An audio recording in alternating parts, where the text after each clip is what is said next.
ಅವಧೂತ ಚಿಂತನ ಶ್ರೀ ಗುರುದೇವದತ್ತ ದಿಗಂಬರಾಯ ವಿದ್ಮಹೇ ಅತ್ರಿಪುತ್ರಾಯ ಧೀಮಹಿ ತನ್ಯೋ ದತ್ತ ಪ್ರಚೋದಯಾತ್. ಎಲ್ಲ ಸ್ವಾಮಿ ಸಮರ್ಥರ ಭಕ್ತಾದಿಗಳಿಗೂ ನಿಮ್ಮನೆ ಹುಡುಗ ಸಂತೋಷ್ ಪತಂಗೆ ಮಾಡುವ ನಮಸ್ಕಾರಗಳು. ಇವತ್ತಿನ ದಿನ ನಾನು ಒಂದು ಖುಷಿ ವಿಚಾರವನ್ನು ಹಂಚ್ಕೊಳ್ಳೋಕ್ಕೆ ನಿಮ್ಮ ಹತ್ರ ಬಂದಿದ್ದೀನಿ.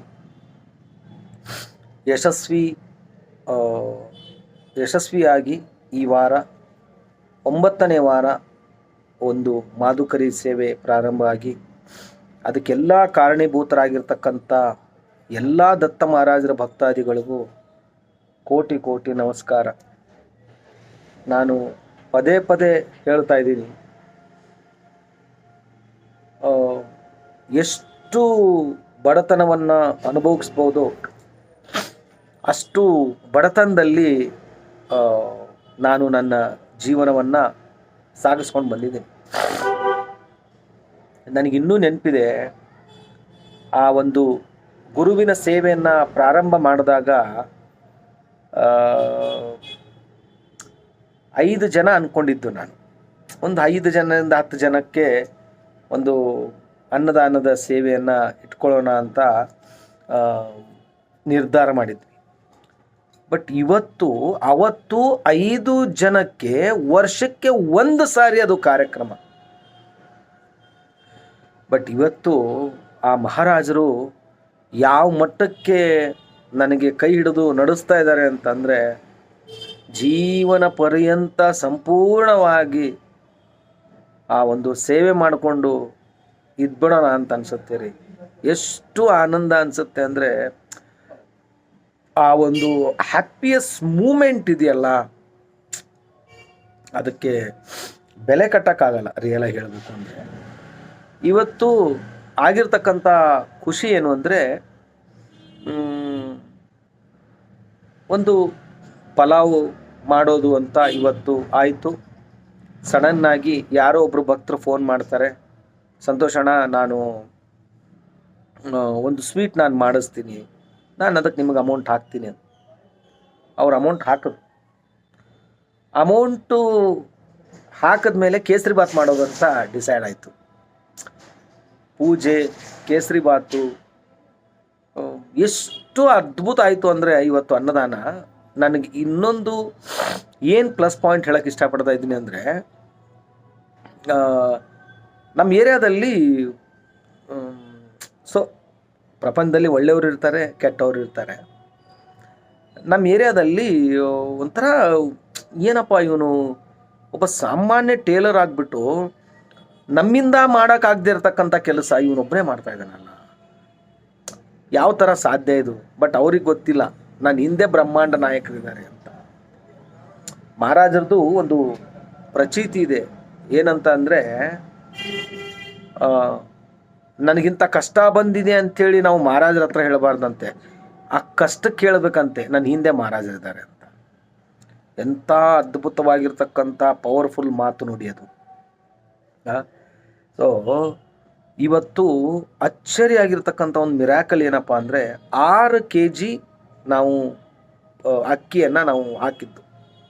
ಅಂದರೆ ಸಂಪೂರ್ಣವಾಗಿ ಅವರ ಒಂದು ನಾಮಸ್ಮರಣೆ ಮಾಡಿಕೊಂಡೇ ನಾನು ಮಾಡಿದ್ದು ಪಲಾವು.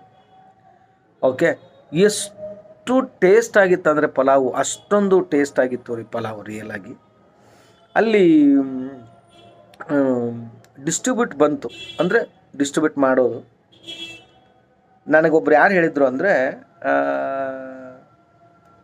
ಒಬ್ಬರು ಹೇಳಿದರು ಅಡುಗೆ ಮಾಡೋರು, ಒಂದು ನೀವು 40 ಜನಕ್ಕೆ ಒಂದು 6 kg ಪಲಾವ್ನ ಡಿಸ್ಟ್ರಿಬ್ಯೂಟ್ ಮಾಡ್ಬೋದು ಅಂತ.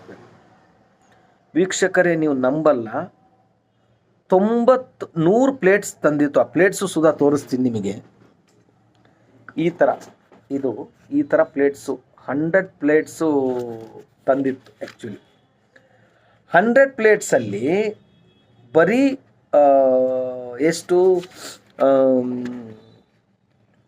10 ಪ್ಲೇಟ್ ಮಿಕ್ಕಿದೆ. ಅಂದರೆ ಸೊ ಥಿಂಕ್ ಮಾಡಿ ನೀವು, 90 ಜನ ಊಟ ಮಾಡಿ ಮನೆಯಲ್ಲಿ ಇನ್ನೂ ಕೂಡ ರಾತ್ರಿಗೆ ನಾವು ಊಟ ಮಾಡುವಷ್ಟು ಪಲಾವ್ ಮಿಕ್ಕಿದೆ. ನನಗೆ ಏನು ಹೇಳೋದು ರೀ ಇದು. ಅದು ಹಾಕ್ತಾನೆ ಹೋಗ್ತಾ ಇದ್ದೀನಿ. ಅದು ಹೆಂಗೆ ಆಗೋಯ್ತು ಅಂದರೆ ಪವಾಡನ, ವಿಸ್ಮಯನ. ನಾನೇ ಪೂರ್ತಿ ಪಲಾವ್ ಮಾಡಿದ್ದು ನಾನೇ, ನನ್ನ ಕಣ್ಣು ಮುಂದೆನೆ. ಅದು ನಾನು ಫಸ್ಟು ಏನು ಮಾಡಿದೆ ಅಂದರೆ, ಗಾಣಗಾಪುರ ನಿರ್ಗುಣ ಪಾದುಕೆ ತೊಳೆದಿರ್ತಕ್ಕಂಥ ನೀರು ನನ್ನ ಹತ್ರ ಇತ್ತು. ಫಸ್ಟು ನೋಡಿ, ಅಂದರೆ ಆ ಒಂದು ಪ್ರಸಾದದ ಮುಖಾಂತರ ಜನರ ಹೊಟ್ಟೆ ಸೇರಿತು ಆ ತೀರ್ಥ. ಅದು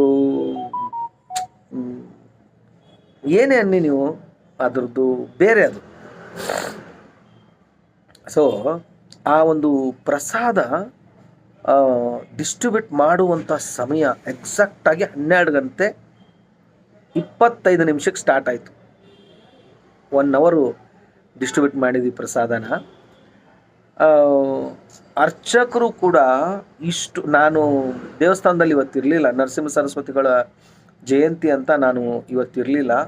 ಬಟ್ ಅವರೇ ಎಲ್ಲವನ್ನ ತಮ್ಮ ದೇವಸ್ಥಾನ ಅನ್ನೋ ಥರನೇ ಆ ಒಂದು ಪೂಜೆ ಮಾಡಿ, ಪ್ರಸಾದವನ್ನು ನೈವೇದ್ಯ ಮಾಡಿ, ಆ ಪ್ರಸಾದವನ್ನು ತಾವು ಕೂಡ ಸ್ವೀಕಾರ ಮಾಡಿ ಹೋಗಿದ್ದಾರೆ. ನಾನು ಇರಲಿಲ್ಲ, ಯಾಕಂದರೆ ನಾವು ನಮ್ಮ ಮಾರ್ಕೆಟ್ ಹತ್ರ ನಾವೊಂದು ಅನ್ನದಾನ ಅಂತ ಇಟ್ಕೊಂಡಿದ್ವಿ. ಬಟ್ ಇಟ್ಸ್ ಹ್ಯಾಟ್ಸ್ ಆಫ್ ಅನಿಸುತ್ತೆ ರೀ. ಅದು ಏನೋ ಏನೋ ಒಂದು ಸಾಧನೆ ಮಾಡದೆ ಅನ್ನೋದು ಆ ಫೀಲಿಂಗ್ಸ್ ಬರುತ್ತೆ. ಅದು ಯಾಕಂದರೆ ದತ್ತ ಮಹಾರಾಜರಿಗೆ ಪಂಚ ಪ್ರಾಣವಾಗಿರ್ತಕ್ಕಂಥ ಒಂದು ಸೇವೆ ಅಂದರೆ ಮಾಧುಕರಿ ಸೇವೆ. ಮತ್ತು ಅದಕ್ಕೆ ಆ ಪಲಾವ್ಗೆ ಈರುಳ್ಳಿ ಬೆಳ್ಳುಳ್ಳಿ ಎರಡೂ ಸಹ ಹಾಕಿಲ್ಲ. ಬಟ್ ನನಗೇನು ಇವತ್ತೇನು ಅನ್ನಿಸ್ತು ಅಂದರೆ, will be try to next week. ಮತ್ತೆ ನಾವು ಖಂಡಿತವಾಗಿ, ಯಾಕಂದರೆ ಎಲ್ಲೋ ದತ್ತ ಮಹಾರಾಜರು ಆ ಒಂದು ಸೇವೆಗೆ ಆ ದುಡ್ಡನ್ನು ತಂದು ಸೇರಿಸ್ತಾ ಇದ್ದಾರೆ. ಖಂಡಿತವಾಗಿಯೂ ಎಲ್ಲಿಂದ ಅಲ್ಲ, ನೀವು ಭಕ್ತಾದಿಗಳು ಕೊಟ್ಟಿರ್ತಕ್ಕಂಥ ದುಡ್ಡೇನೆ ಅದು. ನಿಮಗೆ ಈ ವಿಡಿಯೋ ಎಂಡಿಂಗಲ್ಲಿ ನಾವು ಪ್ರಸಾದ ಡಿಸ್ಟ್ರಿಬ್ಯೂಟ್ ಮಾಡಿರ್ತಕ್ಕಂಥ ಒಂದು ವಿಡಿಯೋ ಕೂಡ ಇದರಲ್ಲಿ ಇದೆ. ಅದನ್ನು ಕೂಡ ನೀವು ನೋಡ್ಕೊಂಡು ಬನ್ನಿ. ಖಂಡಿತವಾಗಿಯೂ ನಿಮ್ಮ ಸಹಾಯ ಸಹಕಾರದಿಂದ ಯಶಸ್ವಿಯಾಗಿ 9ನೇ ವಾರದ ಮಾಧುಕರಿ ಅನ್ನದಾನದ ಸೇವೆ ಸಂಪೂರ್ಣವಾಗಿ ಆಗಿದೆ ಅಂತ ಹೇಳೋಕ್ಕೆ ತುಂಬ ಇಷ್ಟಪಡ್ತಾ ಇದ್ದೀನಿ. ಮತ್ತು ನಿಮ್ಮ ಸಮಸ್ಯೆ ಏನೇ ಇದ್ದರೂ ಕೂಡ ನನಗೆ ಫೋನ್ ಮಾಡಿ, ಮಹಾರಾಜರ ಮುಂದೆ ಅದನ್ನೊಂದು ಸಂಕಲ್ಪ ಅಂತ ಇಟ್ಟು ಏನೇ ಒಂದು ದಾರಿ ಹೇಳುವಂಥ ಒಂದು ಕಾರ್ಯವನ್ನು ನಾನು ಮಾಡ್ತಾಯಿದ್ದೀನಿ. ಬನ್ನಿ, ನೋಡ್ಕೊಂಡು ಬನ್ನಿ. ಇವತ್ತು ಆಗಿರ್ತಕ್ಕಂಥ ವಿಡಿಯೋ ಜಾಸ್ತಿ ವಿಡಿಯೋ ಮಾಡೋಕ್ಕಾಗಿಲ್ಲ, ಸ್ವಲ್ಪ ಮಾಡಿದ್ದೀನಿ, ನೋಡ್ಕೊಂಡು ಬನ್ನಿ.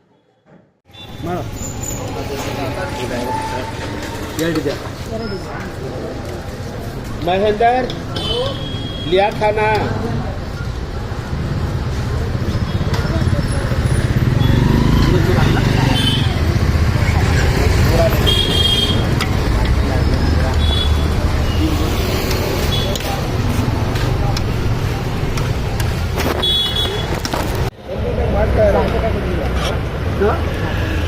ಅಲ್ಲಿ ನಾನು ತೆಗಿತೀನಿ.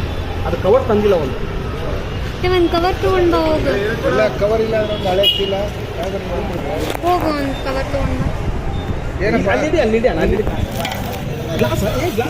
ಅಲ್ಲೈತಲ್ಲ, ಒಂದು ಕವರ್ ತಗೊಂಡ್ ಹೋಗ್ಬೋದು.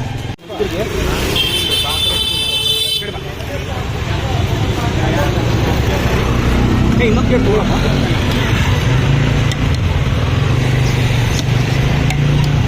ಸಾಕು ಸರ್, ಥ್ಯಾಂಕ್ ಯು.